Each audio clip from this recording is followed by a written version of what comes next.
eto na, nakita ko na ang pinaka-the best na Oto Kitsune Island or Oto Mirage Island. At syempre, hindi lang yan, auto-collect din siya ng Azure Ember. At syempre, ipapakita ko sa inyo kung paano ko kukunin ang Fox Lamp na sword. Kung makikita nyo guys, sobrang bilis lang, nakuha ko na ang Fox Lamp, kaya na-stored na yung Gravity King ko. Automatic siyang hinawakan ng ating character. Kung makikita nyo dyan sa number 4, ayan na ang Fox Lamp. Ayan, welcome back again sa ating YouTube channel. Sa mga hindi pa nakapag-subscribe, please mag-subscribe na kayo.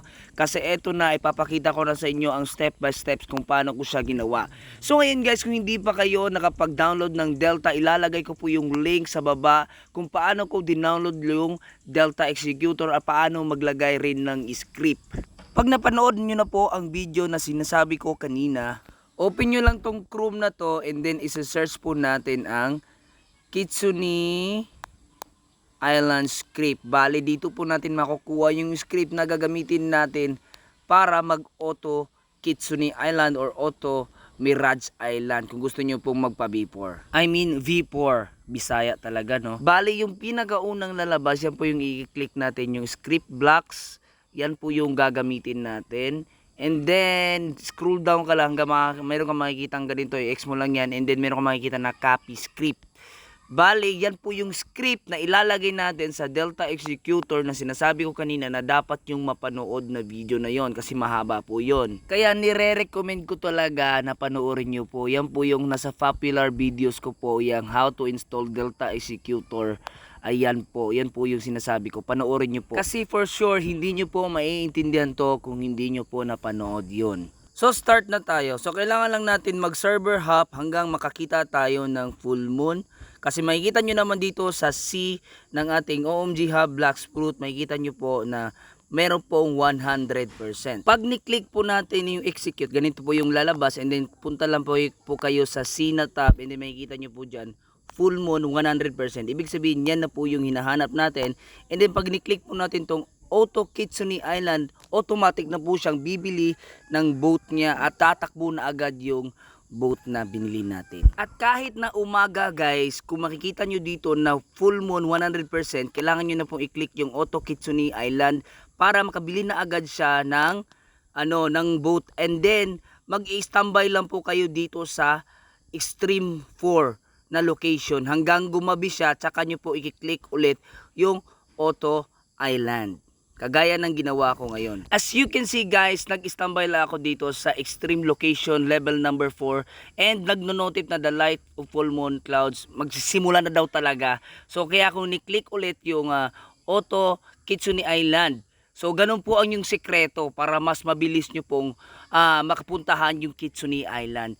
Kumbaga kahit umaga pa lang, mag-standby na kayo doon sa bato ng sa extreme 4 na location level 4 hanggang papatong na po kayo ng level 5 hanggang mag level 6 na yan, makikita nyo na agad yung Kitsune Island.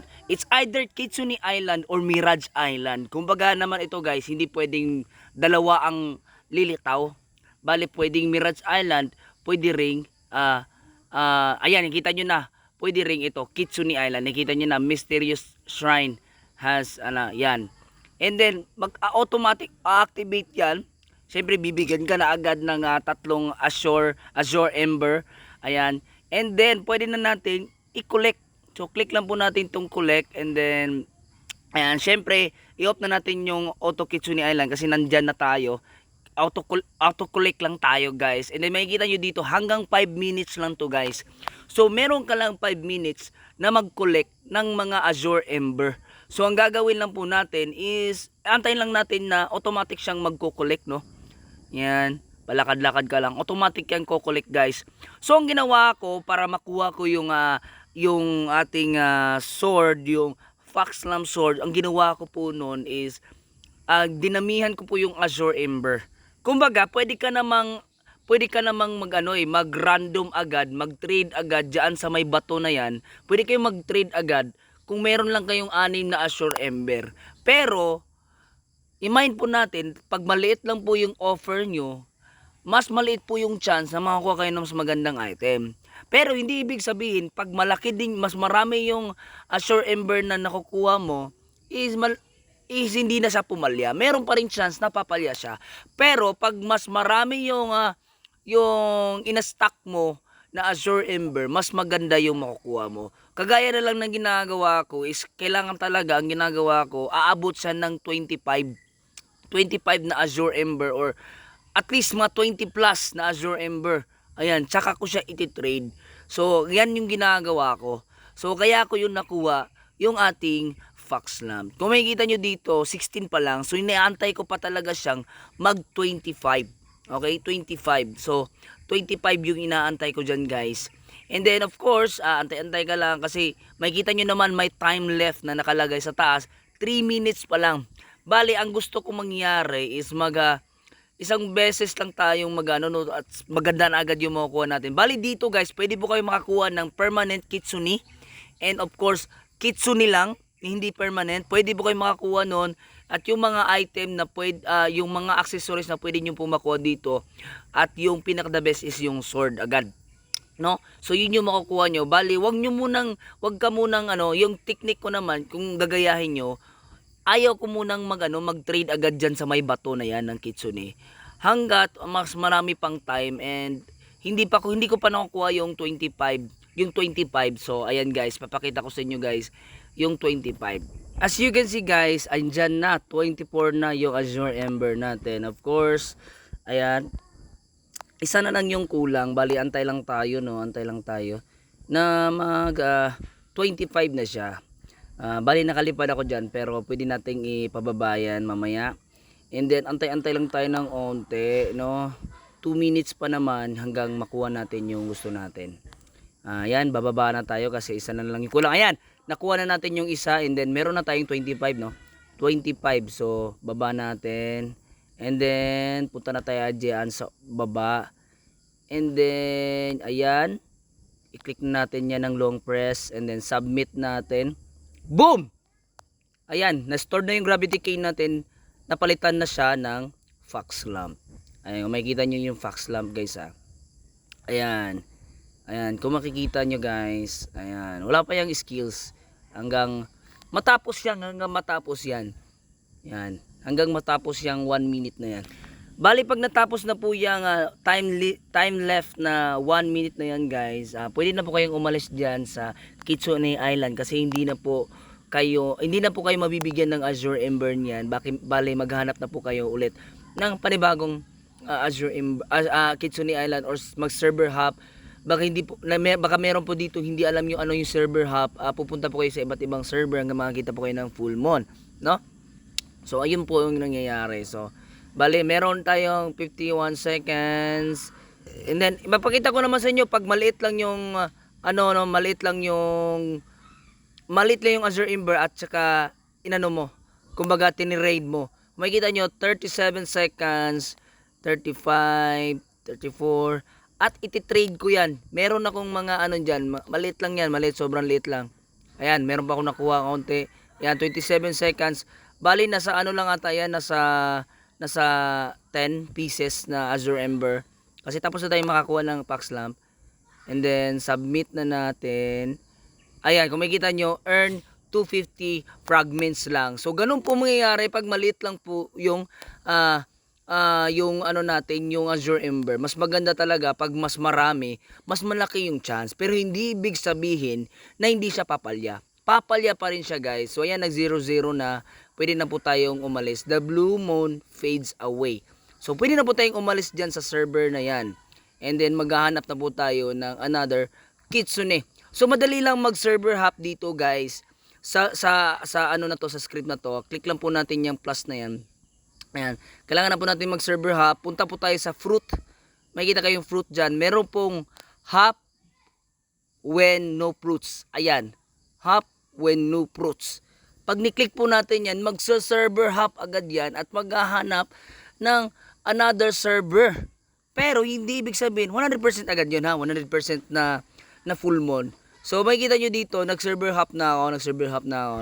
Papakita ko lang sa inyo kung paano ako mag-server hop na sa script na to kasi sobrang ganda niya. Meron siyang server hop. Ayan.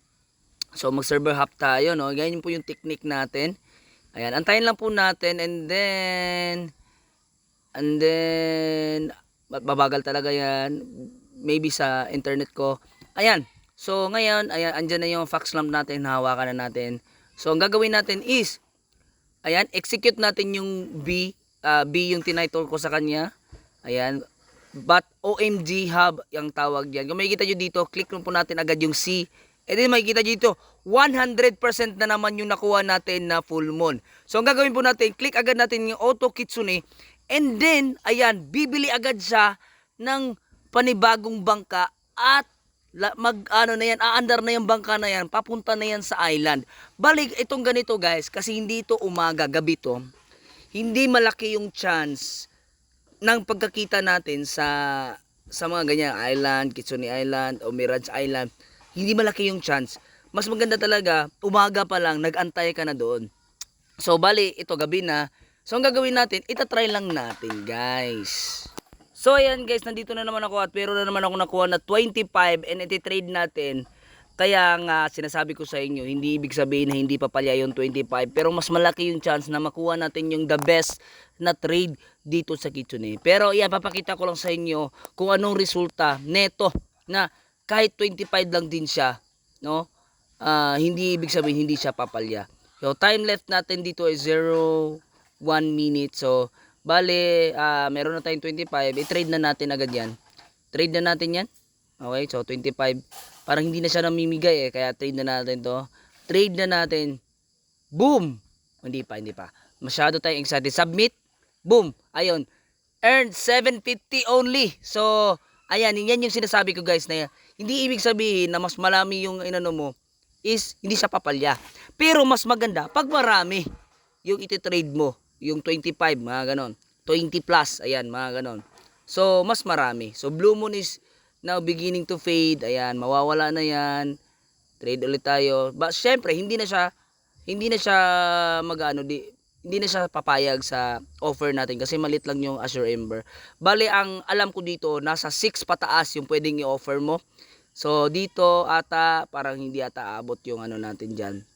And then, ayan, kung makikita nyo, syempre gamitin na natin yung sword natin, yung fox lamp sword natin. Okay, ayan, bali yan, kung makikita nyo 18 minutes na. Pwede pa ba nating mag-submit ulit? Hindi talaga, hindi pwede kasi maliit lang yung ano natin, maliit lang talaga.